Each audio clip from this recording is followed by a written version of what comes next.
عمرك سألت نفسك ايه هو دور الداتا انجينير في 2026؟ في الفيديو ده تعال اقول لك بيعمل ايه ودوره عامل ازاي. 90% من شغل الداتا مش اي اي ومش اناليسز اصلا، بل هي داتا انجينيرنج او تجهيز او بروسيسنج للبيانات بتاعتك.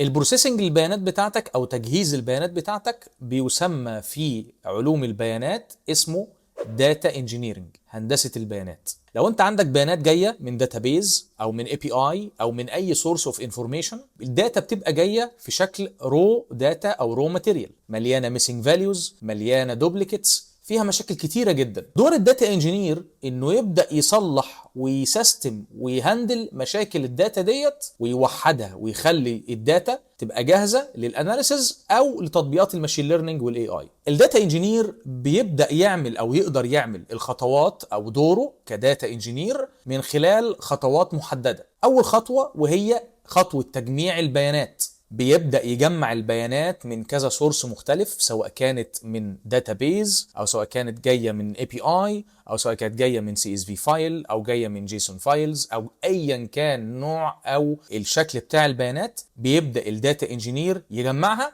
وبعد كده يوحدها في مكان واحد. تاني حاجة بيبدأ يعمل عملية تخزين أو ستورج للبيانات ديت بشكل موحد في قاعدة بيانات واحدة بس، ودي اسمها الداتا وير هاوس أو الداتا ليك. بيبدأ يخزن البيانات ديت بشكل منتظم جدا وبيعمل سكيلينج وبيعمل يونيفيكيشن أو توحيد للبيانات ديت، بحيث نقدر أو الداتا انجينير يقدر يوصل للبيانات كلها اللي في داتا وير هاوس أو في الداتا ليك بشكل سهل او بسيط جدا. الخطوه اللي بعد كده الا وهي البروسيسنج والترانسفورميشن.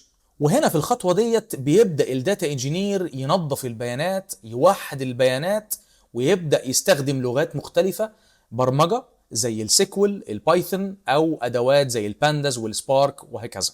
والخطوات ديت بنبدا نعملها ونظبطها وبنعمل لها ترانسفورميشن عشان تبقى الداتا جاهزه للتحليل والاناليسيز. الخطوه اللي بعد كده حاجه اسمها الاوركستريشن.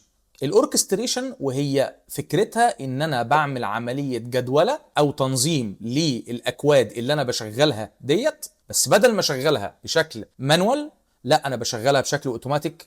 وده بنقدر نعمله عن طريق ادوات كتيره جدا زي الاير فلو، وده بنقدر نعمله عن طريق ان احنا بنصمم ورك فلوز او بايب لاينز، بحيث ان احنا نحط الخطوات خطوه بعد خطوه بعد خطوه ونبدا نحطها ونستعملها باستخدام ادوات زي الاير فلو.